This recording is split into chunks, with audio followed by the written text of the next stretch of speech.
Shortcuts always cut things short. To work with God and follow Him, He never fails. He's going to say that His thoughts towards us are of good and not of evil, to give us an expected end. Pastoring is ministry. Is a work.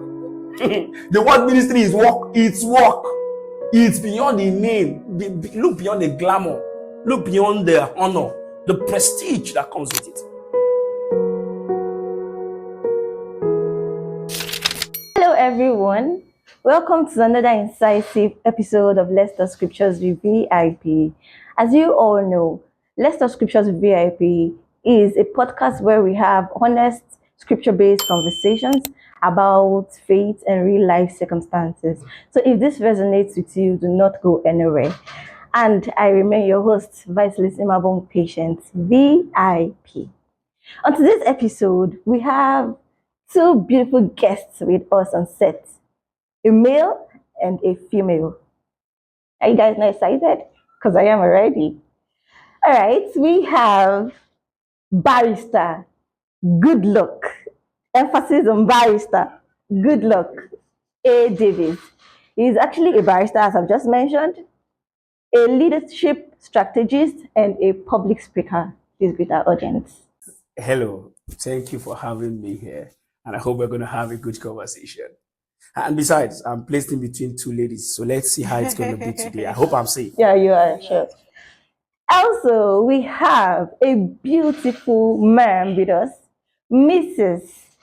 Zekina Ebere, or we can say Ebere Zekina. She's a lecturer in the prestigious university, Bayelsa Medical University. Thank you.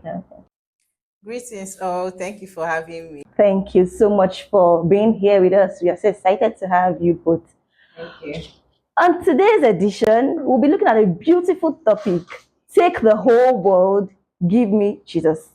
And our anchor scripture is from Psalms chapter 16, verse 11. And the reason why we chose this topic is because it's one that is controversial.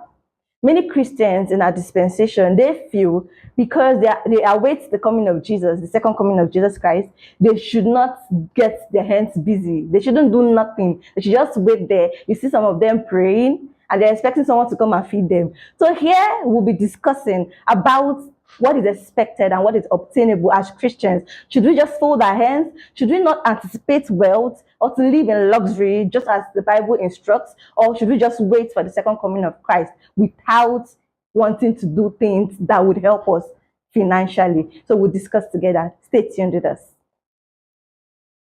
Barrister.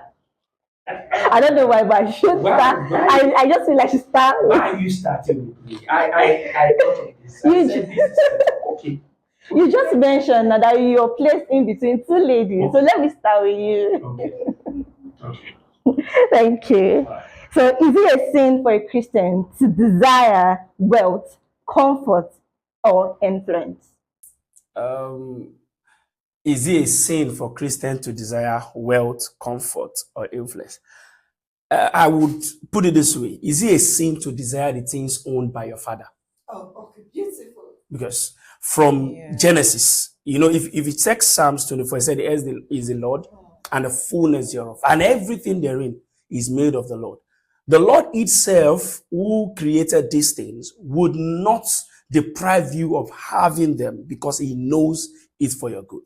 So just like I said, is it a sin? Is it wrong to desire the things owned by your father?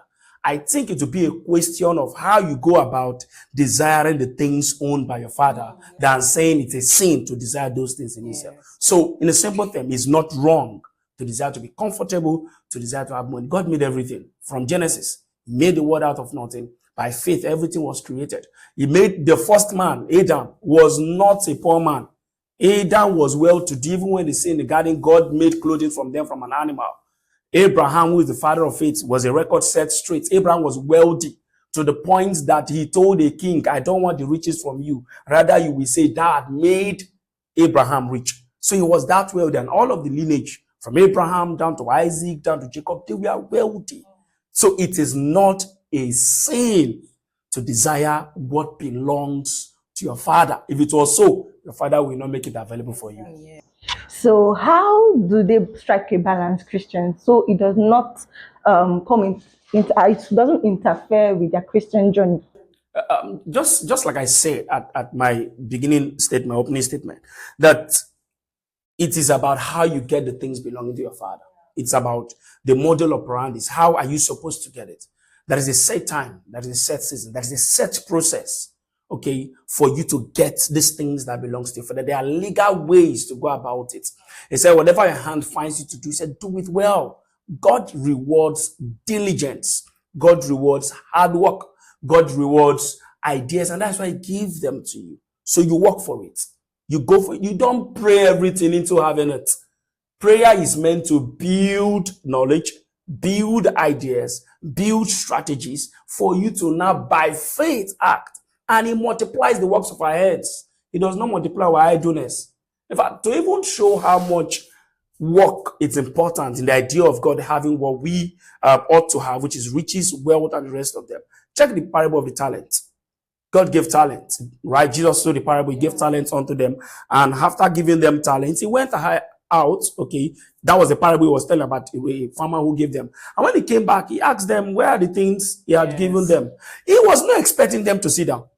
He expected them to work with it. Yeah. So those that had come, okay, received what they have brought back, and one stupid one, like many, sorry to say, many persons, which are the persons who want to correct that mindset in this teaching, came back to and said, Master, I did, the way you gave me is the way I kept it too. You like eating from where you did not live. Really? Okay. Yeah. Bring it. And he gave it to the ones who have labored. So it is the desire of God that what has been given to you should be labored with.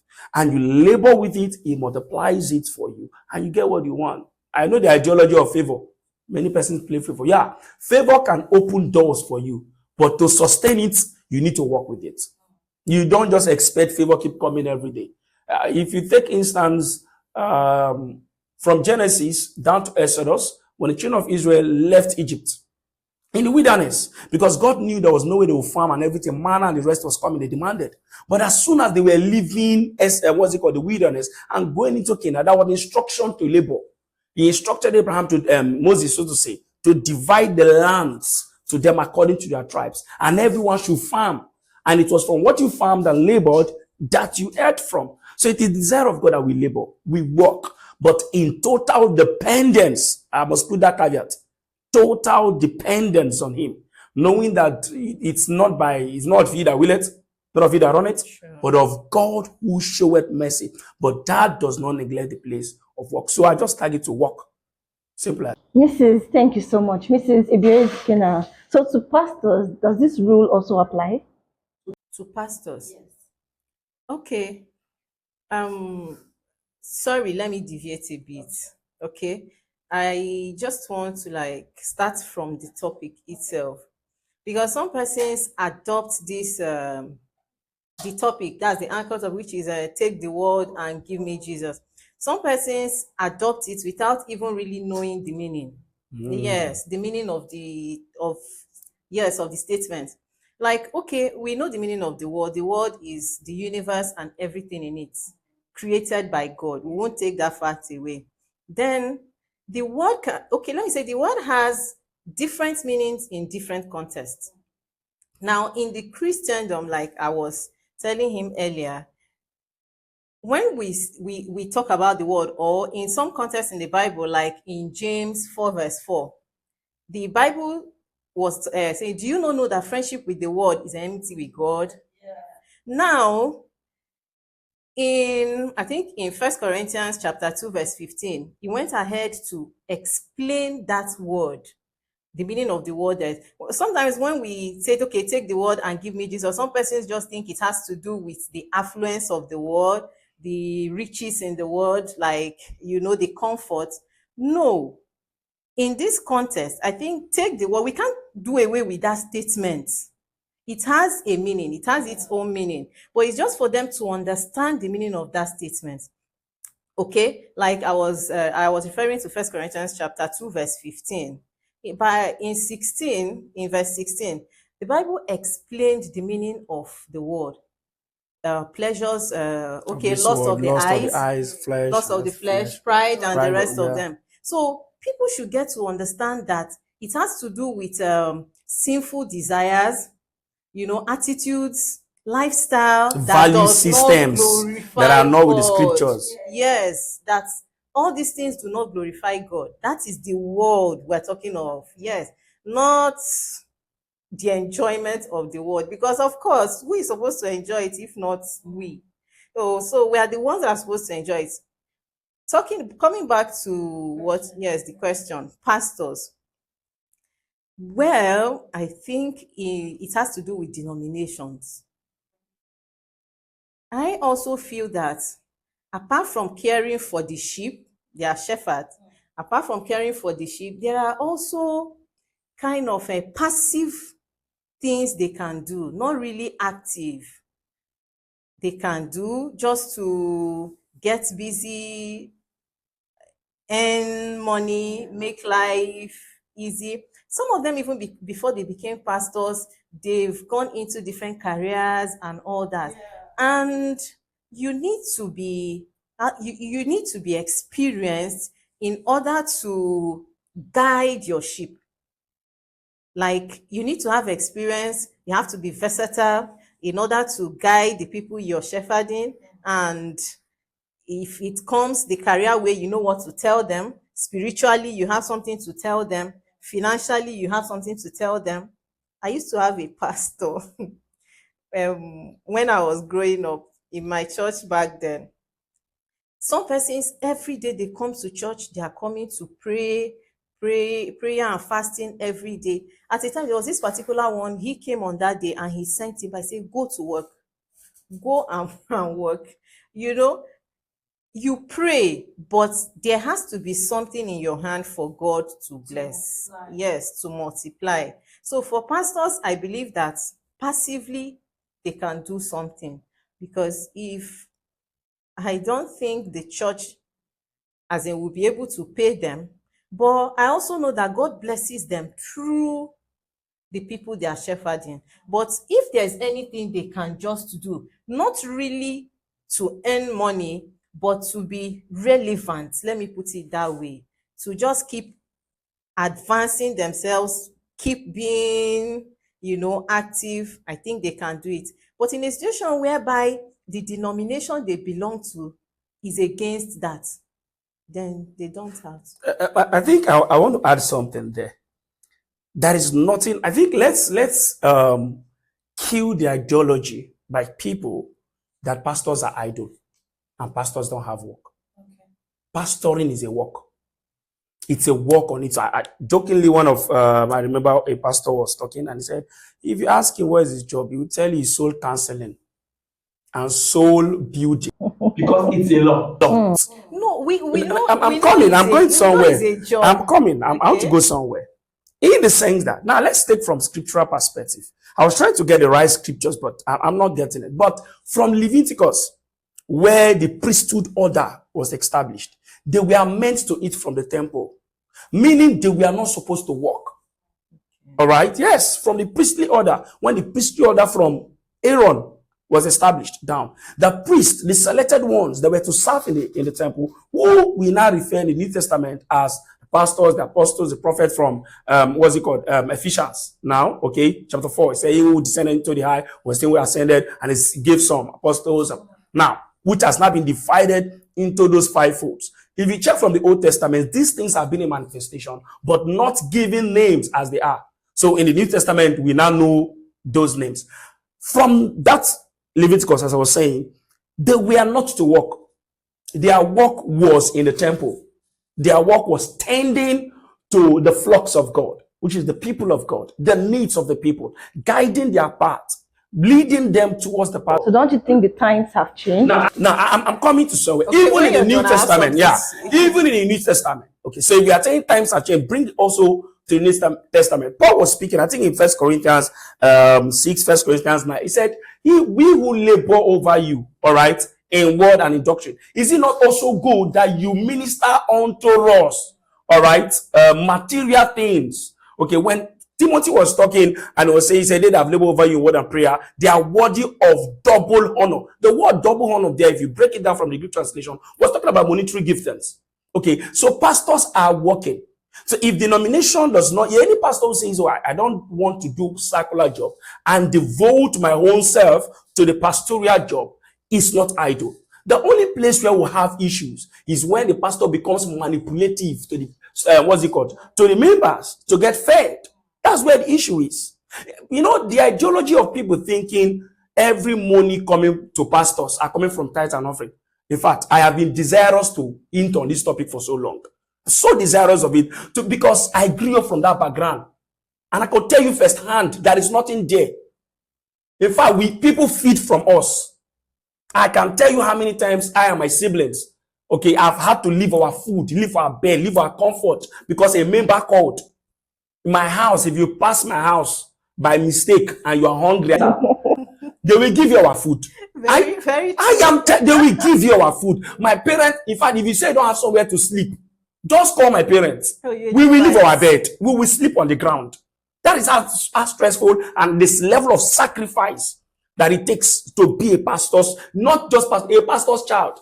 You can be with your parents and they will call your parents and say somebody is sick in the hospital. One lizard passed and somebody has been shouting blood of Jesus the whole of the morning, and your parents will leave you in the morning and they won't come back till night. You get to see them sometimes just once. It's lots of work. And you can't tell my parents are idle. In fact, sometimes I feel that many pastors will do well, all right, outside the pastoral ministry than they are in the pastoral ministry, in the sense of they will make more money. But because of the demands of the ministry, the demand of the work God has given them, the demand of the flocks, they have decided to leave the other things behind and focus. Do you think God will not reward the man that labors for him? Okay. That's the point here. So the point of saying pastors should go and work. I'm not against your ideology of them working. I want to explain further. Okay. What I'm saying is, if a denomination does not allow a pastor to work, like full time, there's what they call vocational ministry, vocational pastors. You are both pastoring the church and you have your job you do. Sometimes they limit the pay. There are past churches who say, okay, you can do either of them, or you can say, I want to be full-time pastor. No other thing. Many pastors that you see that have money, it is not tithe and offering, no. Many are investors. I can tell you first-hand information. Many are investors. Many investments did not come, and the funds for the investment did not come from tithe and offering. It came most times from generous giving. I have been opportune to witness this. I have had someone who sowed a huge seed because of a healing of a sickness that was terminal, a sickness that could not go. They have spent drugs. They have flown the girl outside for medical treatment. And there was no healing. The guy came back after a while, the whole thing resuscitated again. And after prayers with some group of persons, the guy it was just very casual. We were like, they went for test. The parents called and said, what is that the church, anything the church wants, they are going to buy it. And requested for account number. We didn't issue it, but the guy got it.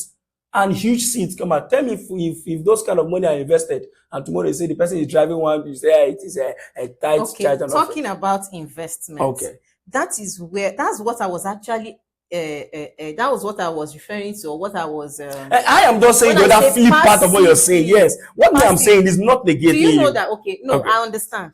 Do you know that talking about churches, there are very little churches that can't even take care of their pastors. Many. That is it. Many. Yes. That's why I get your point. So if the pastor is not working, he sacrifices. Yeah. No, you started with the statement. So I started by saying that you can't even say pastors do not have a job. No, I never said. No, I'm not saying you. Okay, I said the ideology that people feel pastors don't have work, or they are idle. I said pastoring is work. That's work, because I somehow came up from that family. In fact, we didn't even know. Do you have an idea? You don't. You just speak to us. So it's like every Sunday, the pot is usually big. Very because big. Members are coming to come and eat. You better eat your own before they come. They will serve your own inclusive and they will apologize to you. I'll be drinking garri in my house that I saw rice and chicken.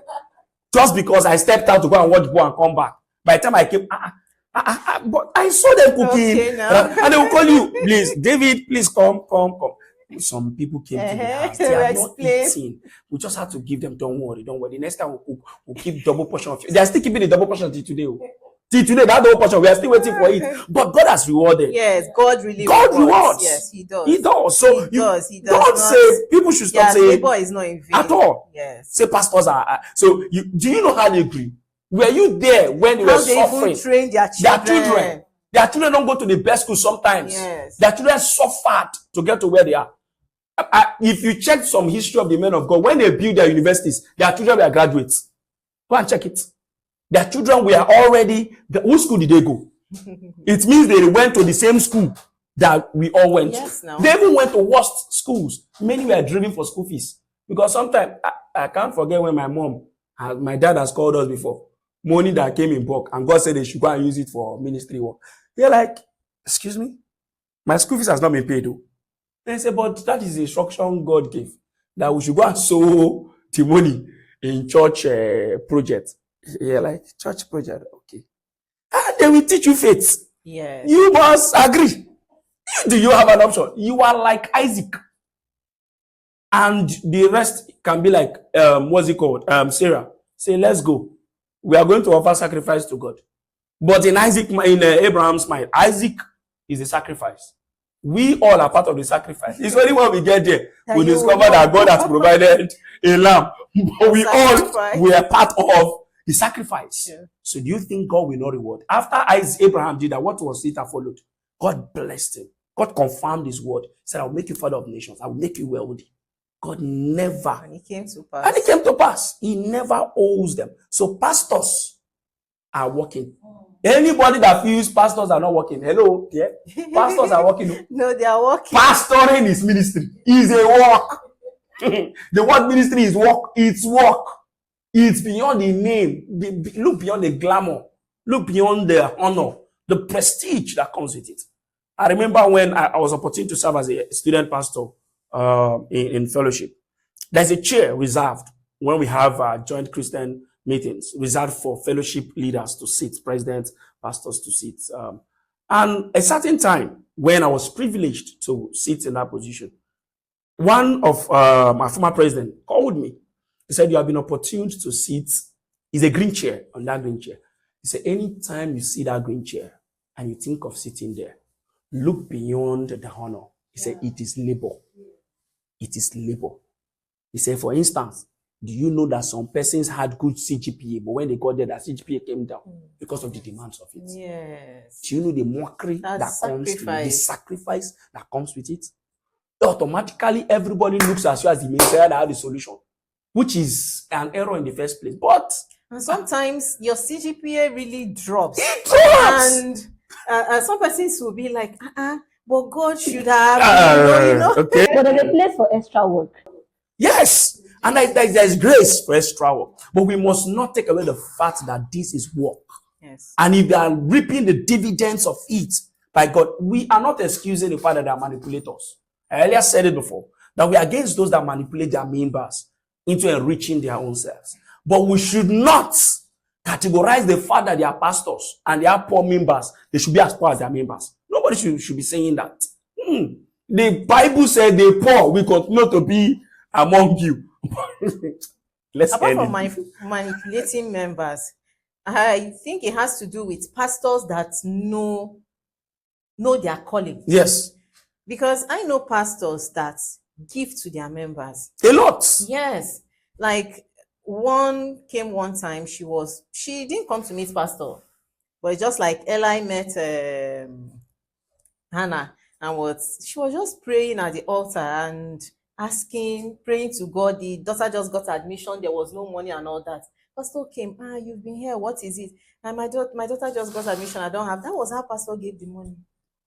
So that is why, and God never overlooks, that's what we're saying. God will always keep them in that position to solve people's problem. I was trying to say something earlier. I said they have to be relevant in areas. So that is not one dimension, it's multidimensional.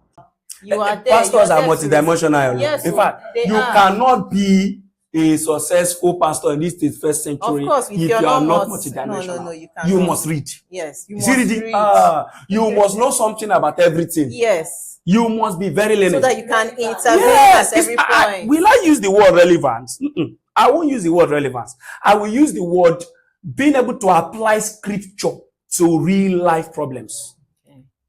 Because people will come with real life problems.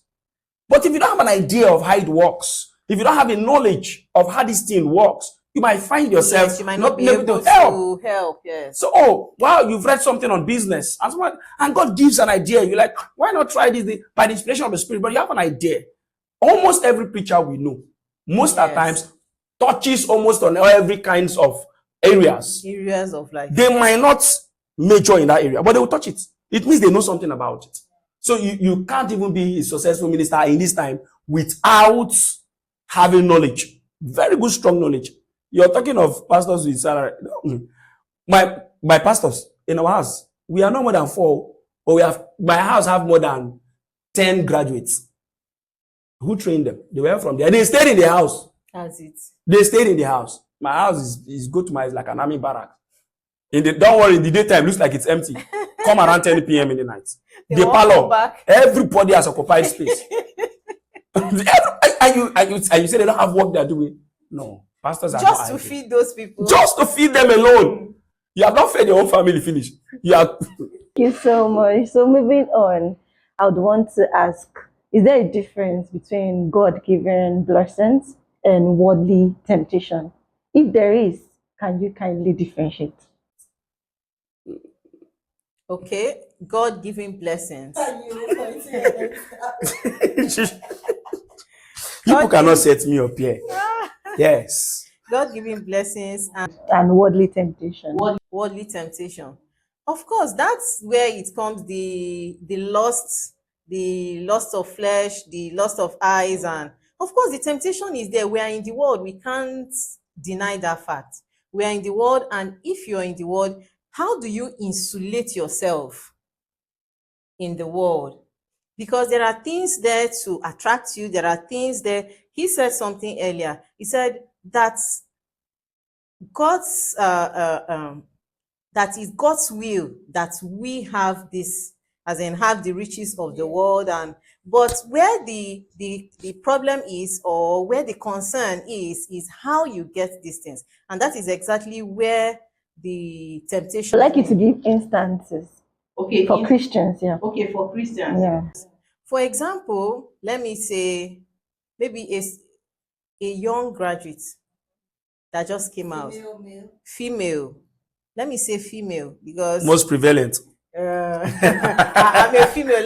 Most prevalent, but doesn't exclude the other gender, though. No, if I'm changing towards where you're going. No, I'm not excluding the other gender. But I'm a female, so let me go with female. Okay, you are out and you want to succeed. You want to thrive in the world, in the society. You just came out. You want to be relevant, and you go out looking for a job. I've actually experienced it. And the person is like, maybe except you give me your body and all that. Yes, I've experienced it. And I was like, no, I can't do that. The man was, but there's nothing there now. And okay, if I had done that, I would have gotten the job earlier. Then perhaps you won't even get the job.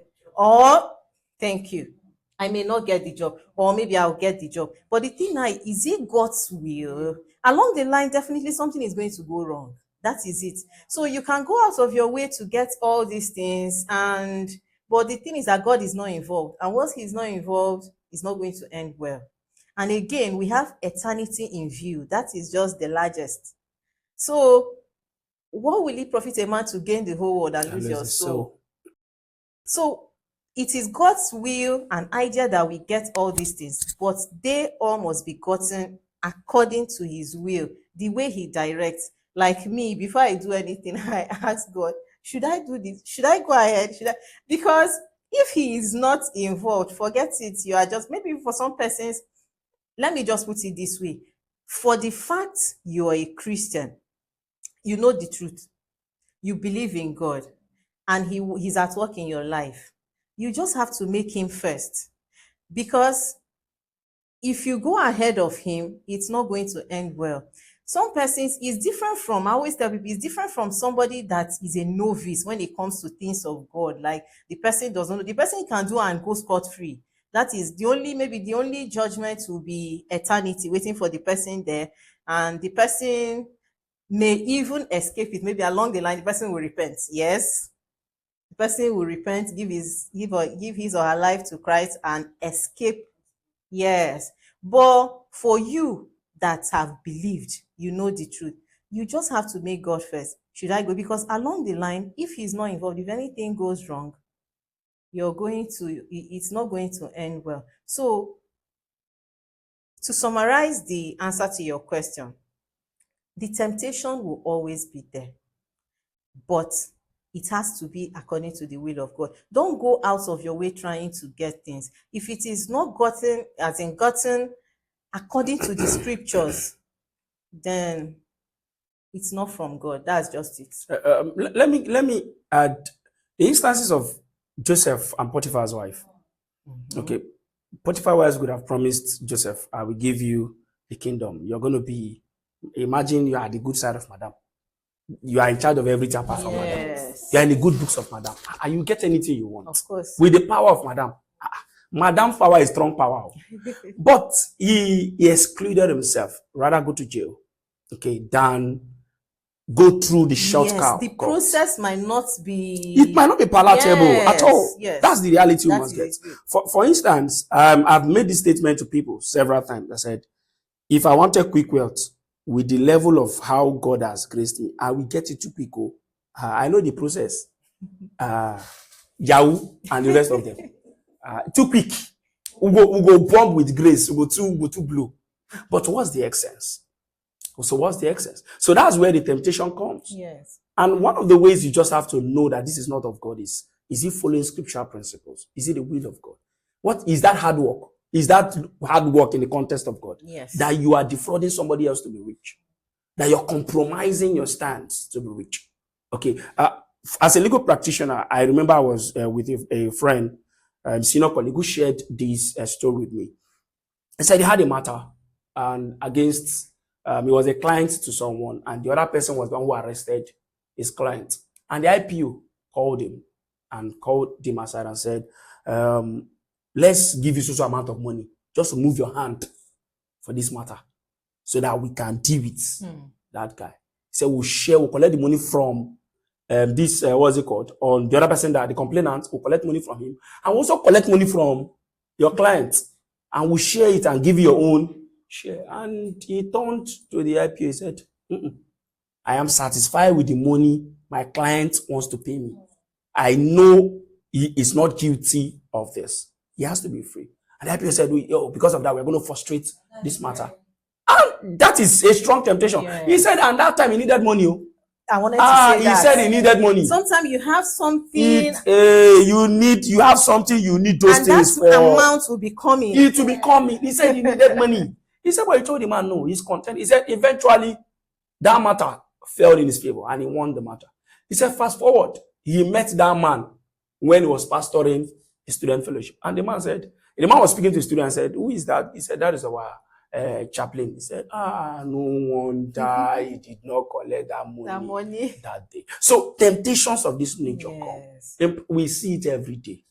And if he had collected it, it would have tarnished his image. Yes. And it would have made him dubious. Yes. In fact, he said something. It's still him that made this statement. He said, people know when they want an honest lawyer, and people know when they want a competent lawyer.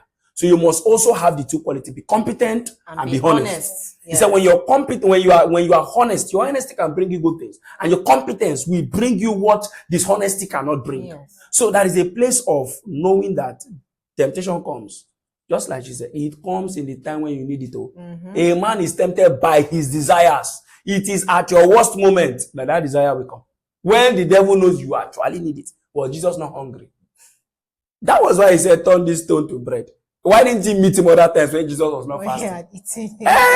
He knew Jesus was hungry. So it comes with your desires, your needs. So it happens. But there is a difference between the God-given blessing and temptations. You mentioned the issue around Yahoo, right? So there are Christian parents that encourage their children to do these things. Or let me not. Seriously? Yes, they do. Wow. Or let me put it this way: they may not necessarily encourage their children, but they enjoy the dividends. And so, would you say it was act of ignorance, or what are there punishments attached to these things from God? Punishment from God, I can't say. But repercussions for your actions, I can say yes. So let me know. I'm trying to be careful by saying punishment from God. Okay. But repercussions for your actions, yes. Whatever happens to that child, know you caused it. Whatever societal lash you get, whatever things you face, know you caused it for yourself. The man your child defrauded is crying somewhere. It's like the blood of Abel crying unto God for justice. And things begins to happen to you. Do not say that God is unjust or God is wicked. You are reaping the fruit of your labor. The gift of God maketh rich and addeth no sorrow. But don't also forget that the devil cometh to kill, to steal, and to destroy. And whatever the devil gives always comes with these repercussions. So parents supporting, whether Christian parents or not, supporting your child to do Yahoo, and you're saying my child is not a thief. Your child is a thief. Sorry, ma. Your child is a thief. Sorry, daddy. Your child is a criminal. He is a big thief. He is not just carrying gun. Some of them claim that they are not aware. The parents. Yes. Sorry, let me remove my glasses. As I am. There's no place for ignorance. There's no place for ignorance, in the sense that any mother who claims ignorance, or father who claims, I'm able to say this, who claims ignorance of the wealth of their children, of the source of the things of their children, is an irresponsible parent. Yeah. Without any altar of apology to anyone. Is an irresponsible parent. As I am, if I begin to drive a car today, my mom will know. She knows that where this is coming from, the source of it. She can trace my track record of how I've been building over time. She knows how this thing has been coming. She knows how I've been managing. If I just wake up and I tell my mom today that I bought a building worth 30, 40 million, my mom will not rejoice with me. You will explain. I will explain where that money came from. I will just have to tell her that so project came, I got so and so, before my mom can join me in thanking God. Even if she thanks God at the open, in the front of camera. In the inside, she will call me, oh boy, how you carry buy this out? I will have to explain. Mom, I got so contract with so person, that is how I got it. That's how we must be careful. Your child is bringing. Mostly when parents make statements like, don't you see your mate outside hustling? I finished university, and until I finished my law school, my mom still gives me stipends. I still collect money from my mom. Yes, I'm telling you, I collect transport. So I was not placed under any pressure. Yeah. The dates, I tell you, it's difficult for my mom to call me to say, oh, but send me so amount of money. If my mom does it, she needs it and she knows I can afford it. She knows. If my mom asks me for 100,000, 200,000 today, my mom knows I will not break bank to get it. She knows I have that money. It might just be my savings and I don't want to touch. So she will look for a very palatable way, romantic way, appealing way, sweet talk me to get the money from me. She knows I have it. But my mom cannot come and be asking me to give her 20 million. She knows too that if I have 20 million, she knows what I'll be doing. She knows the caliber of the things that will be coming and the fruits. She knows, this guy don't they touch this kind of money. The fruits are there. Your child, let's not even go into Yahoo. Stealing. Yahoo is stealing. As long as I'm concerned, ritualism. They are all part of it. Ashawo, aka hookup. So your child, your girl child is not working.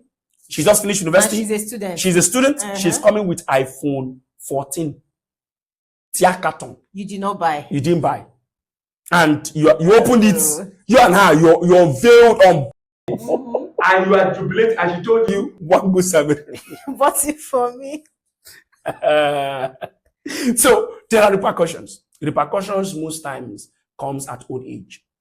Many of them begin to regret these acts. We shouldn't have allowed it this way. We should have talked this way. We should have talked this way. Okay, but the greatest repercussion is understanding that God is a watcher of all man and knows the intent of whatever you're doing. So if men could blind eyes to it, God doesn't blind eyes to it. So yes, it's wrong. And secondly, yes, there are repercussions. But punishment from God, I am careful not to make that. Thank you so Okay, much. I want to like chip in. Punishment from God, like, okay, let me not just say, because I won't be able to say this is where it happened in the Bible, but let's look at Eli. God frowned at him not being able To caution his to children. caution his children. Yeah. Because you know, these children, they are like, they belong to God. You are just a caretaker. They are handed over to you. And if you fail in that duty, I don't think God is going to be happy with you. That's Yeah. just it. And if he's not happy with you, what are we talking about? Why, like I said, I'm careful to use the word God punishing. Okay, but punishing. I said there are repercussions. Yes, He there will are reap the fruits of repercussions. Yes. Eli reaped the fruits of it. What the children were doing was against the principles of the kingdom. And was okay, there's no way to continue with you if this cannot be And done. he was pained. Yes, he was pained. He was pained because how can you? He lost them. Yes. He lost those children.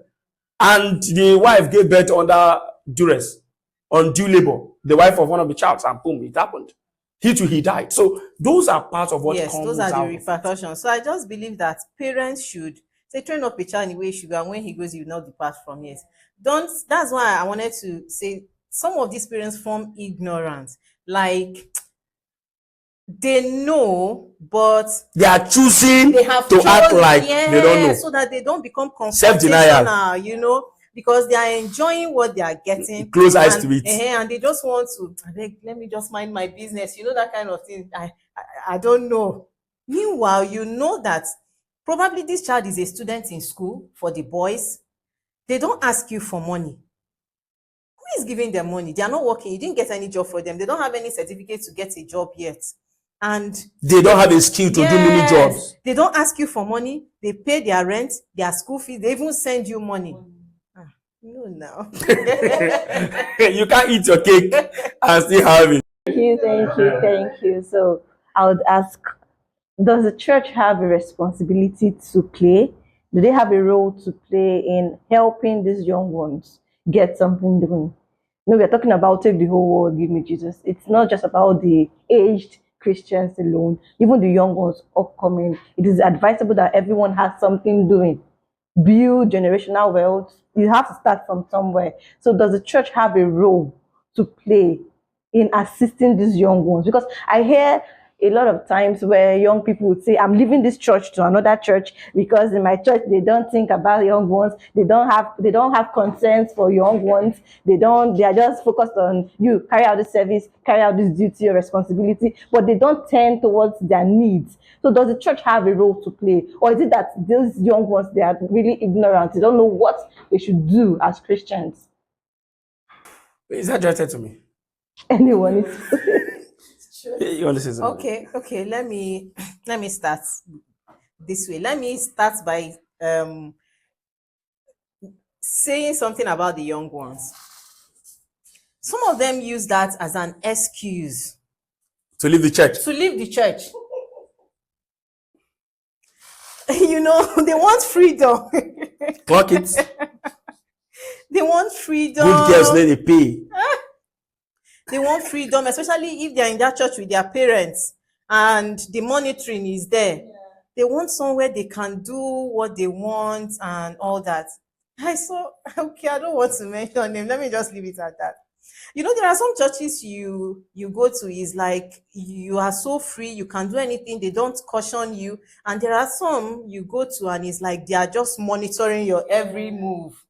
So they won't like to go to such churches. Now, coming to your question, yes, I think churches have a role to play. They do. The young ones are the future. And the times are changing. That is just the truth. We are in Nigeria. Let's not forget that too. How many jobs about Nigeria, please? How many jobs do we have? We have to catch these children young. They shouldn't have that mentality of, yes, it's good to go to school. In fact, you must go to school, but don't have that mentality of I'll go to school, come out and go and look for one job somewhere. Yes, you will look for a job, yes, but you have to add value to yourself. You have to have something.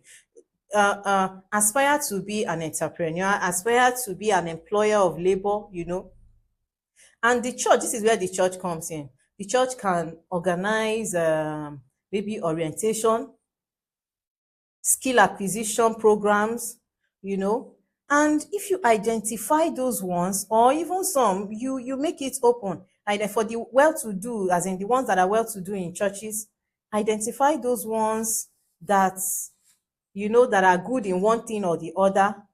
Try to train them. When they get to school, some of these children become independent. They pay their school fees with the skill they have. Yeah.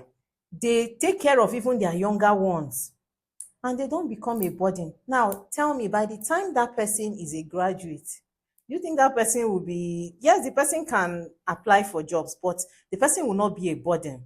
The person will not be asking for urgent 2K, and the person will have something to give. I know the church, or I believe the church has a role to play in that. And that is why, coming back to what we were saying, pastors are knowledgeable. God has given them that wisdom all around. So with the wisdom God has given them, they bring these dimensions into the church to make the church engaging for the youth, so that they don't run away, except for those that actually know what they are looking for. Yeah, I tore apart. Yes, the church has a major role to play. I've said it before, and I think I said it somewhere, when I was able opportunity to moderate the panel section for a youth program, International Youth Day for last year. And I said something very succinctly. I said, I feel the church is one of the major industries for housing and developing talent. Almost every sector of the church, if well refined, grooms you for the workplace and grooms you to be very equipped. Let's check majority of persons that are even doing well in media. Check very well they came from media church. True. Yes. True. They learned it from the church. From there, they started making money from it. I won't be surprised if the man behind this camera, I won't be surprised if the man behind this camera has a track record of church influence and how he got into media. Are we together? Okay. The musicians. The musicians, majority of our musicians, they came streamed from the church. They streamed from the church. Okay. So the church has a role to play. So now the work should be intentionally, just like you said, create programs for this awareness. Let the people know that he that does not work, he should not eat. Mm-hmm. Yes, if you know work, it's in 1 Thessalonians, it's scriptural. 1 Thessalonians. Yes. Say he that does not work, let him not eat. No food for lazy man. Say let every man find a work to be busy with his own hands. The Paul was writing to Thessalonians church. So you must learn to work. The church should teach them. While you pray, dependence on God. God's graces, God's mercies. All right. But labor. Work. Find something doing. Find a skill. You are in an ushering department. Ushering department, we teach you emotional intelligence. We teach you self-awareness. We teach you patience. If you have gone through the processes of being an usher, you can work comfortably as a front desk assistant. Because it's almost the same thing you will experience. Mm-hmm. They will annoy you. They will frustrate you. You will calm people down. The people that are faced are looking like they fought with devil before they came to church. You will make them meet God. It means people that don't want to do business with you, your company, when they come, you will make them do business. So you will learn it. You are an ushering department. What's it called? Mention on the department. There is a relevance of it to the society, the workplace, entrepreneurship, and the rest. But the church should become more intentional. Those that are doing it, we applaud them. But those that are not, become more intentional to let people know that work pays, diligence also. Thank you so much. As we wrap up this session, I would want to ask Miss Barrister Goodluck the final question. Okay. So, what will be your advice to Christians that are well-to-do, but finding it difficult to have spiritual focus? How do they strike a balance? How do they maintain spiritual focus? To none suffers. To none what? So that none suffers. Yes. Okay. You see this question? I've had this conversation with friends before. I think I had it with one of our youth coordinators. We're having that conversation. I was practically the one using myself as an example to him. How sometimes I could tell you how my routine can be very bad. I was telling you I still have an engagement after now. Sometimes you just realize that on Saturday, you're already worn out. On Sunday morning, sometimes you're even coming back from journey by 12, 10 a.m., 10 p.m.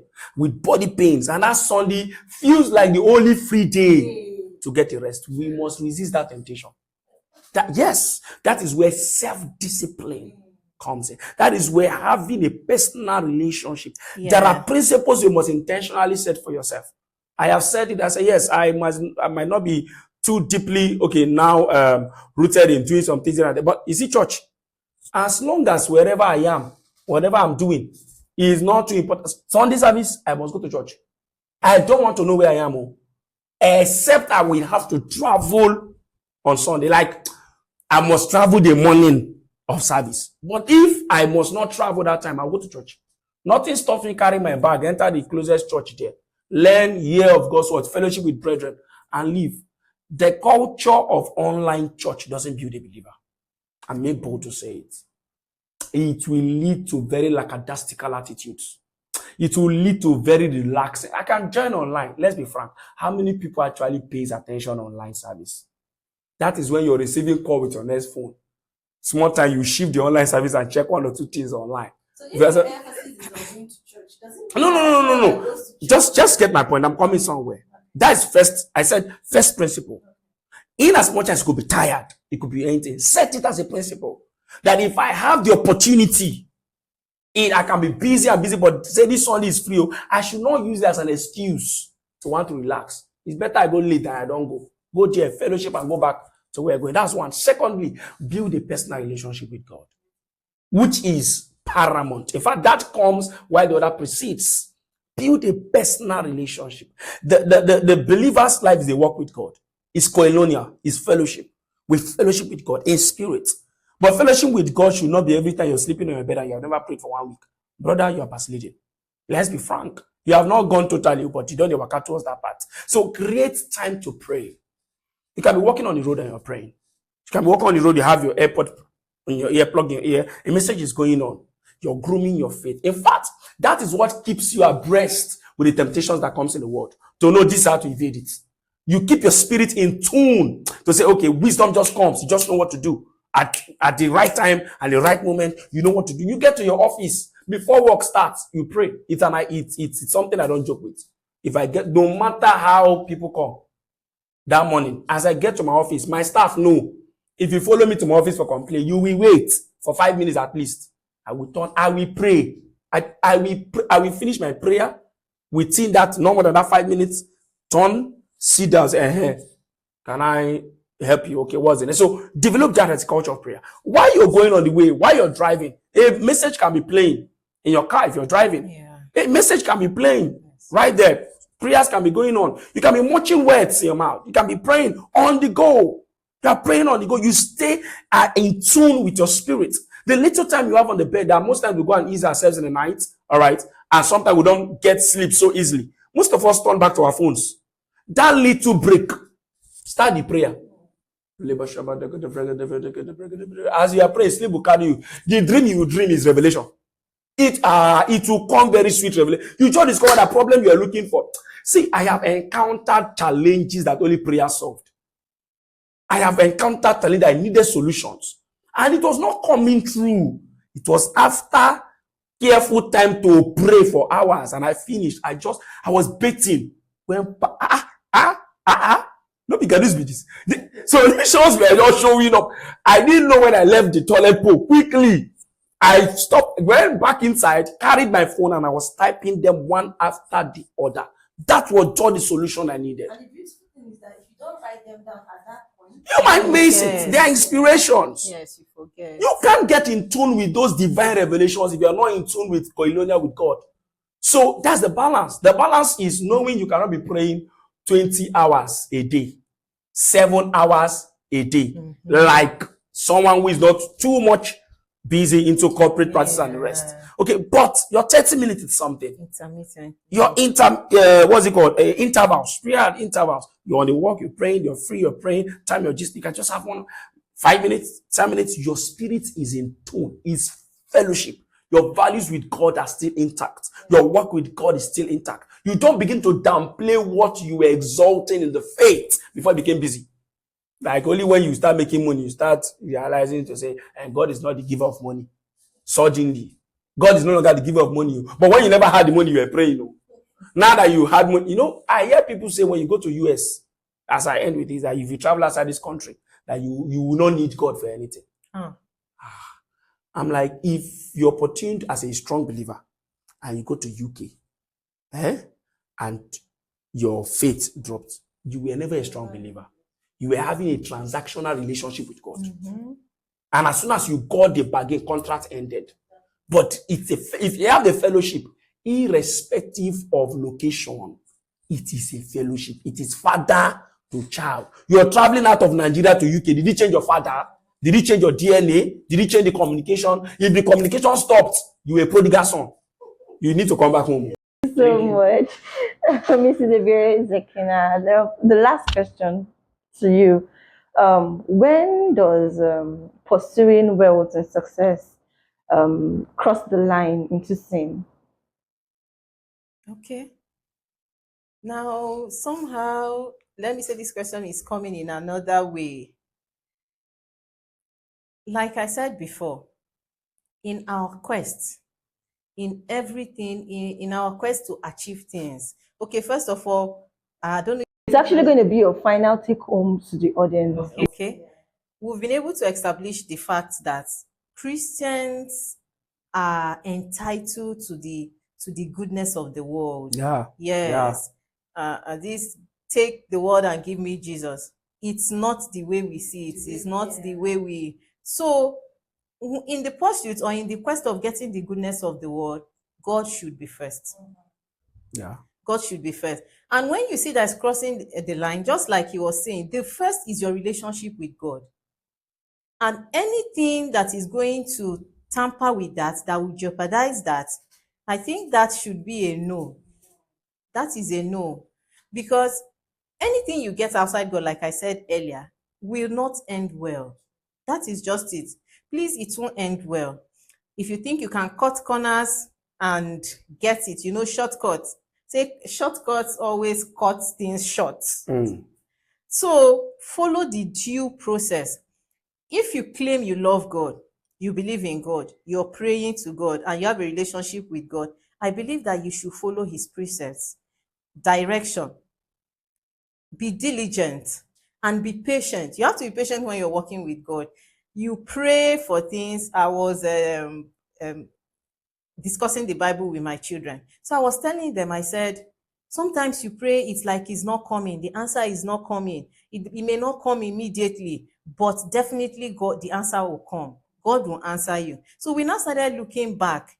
Mommy, they now started remembering, mommy, then we were praying for this. Now, we're no longer praying about it again. It's done. They mentioned another one we were praying for. I say, yes, that is it. We prayed for that for a while, and now we are no longer praying for it. That means it has been ticked. God has answered it. So if you feel you can get all these things maybe outside God, or maybe find your way around it, it's not going to end well. So I urge us to work with God and follow him. He never fails. He said that his thoughts towards us are of good and not of evil, to give us an expected end. So the end, it's always the will of God for us. A good end is always the will of God. So please, let's bear that in mind. Thank you so much. So I'll be wrapping up with this story. For ladies out there, let me speak to my ladies. I don't know why, but today is for the ladies. So there are ladies that would. I'm not being biased. You did not speak to the gentleman. You didn't ask me for my last word. All right, your take home, please. Well, I won't speak to gentlemen. Okay, I'm speaking to everyone. It is the desire of God that we prosper on earth. It is. God is not against you having money. God is not against you having good things. Just like I said, it is not a sin to desire the things owned by your father. The story of the prodigal son. There was a son that was prodigal. He left to depart of the father's things. But the one who was at home was there and did not enjoy out of it. He said, Daddy, I've been with you. You did not tell me. Did the father stop you from killing the fathers of the cows? Did the father say you should not kill them? The father is just saying there's a child that should have been enjoying this thing in the house, but have gone to the wrong way to lavish it. Let him come back home. For the father to be desiring that a lost child should come back home, it means there's a lot in the house that you in the house did not know. Mm-hmm. Did you get that? Yes. Say, come back. It means there's plenty to eat here. Why are you? Okay, look at this. When did the prodigal son come back? He came back because he has lavished everything. Yeah. And he said, how can I be here hungry? Even the servants in my father's house feel better than. He said, I'd rather go to my father's house to be a servant than to be dying here. So he went back because he knew there was so much in his father's house that even the servant in his father's house felt better than some rich people that was begging. So he came back for surplus, but you are in the house. You didn't partake in the surplus. So please, there is surplus in the father's house. God desires that you have them. The good things of life. As much as you don't do it at the expense of your faith and your work with God. Give me the word and take Jesus. Give me Jesus and everything that comes with it. Yes. But take the values and the principles, the patterns and the ways of the world aside. All right. But the enjoyment things of this world in line with the desires of God. Hello, God. Bring it on. Thank you so much. It was really an incisive one. Thank you. So back to the ladies. I won't forget that. You know, I heard from someone, and I actually hold that strong, that whatever you use your body to get, you keep using your body to retain it. So why am I saying this? Sustain it rather. So why I'm saying this is because one of our guests mentioned, she illustrated a story around that. And I was like, that's true, sincerely, because I could recall a man that reached out to me. He said he would do this, he would give me a job, he would do this one, he would do that one. And I was like, it's not really necessary, because if you want me to give you my body for you to give me that job, it means for every time I remain there, I would have to keep giving you my body. And perhaps if there are other things I'm supposed to pursue or other benefits, I won't get them except I continue to do what? To dance to your tune. So this is for everyone out there. Whatsoever you know, like they rightly said, that you cannot get from God, whatever you know God cannot give you, there's no need expecting it from any other source. God is the ultimate source. Thank you so much for tuning in to Let's Talk Scriptures with VIP. This is a podcast where we have honest scripture-based conversation about real life situations, about our faith. So please follow us on all our social media platforms, on YouTube, on our YouTube channel as Let's Talk Scriptures with VIP. Also on Instagram as Let's Talk Scriptures with VIP. On TikTok as well, as Let's Talk Scriptures with VIP. Till we meet again in our next episode. Thank you. Bye. Bye. Bye.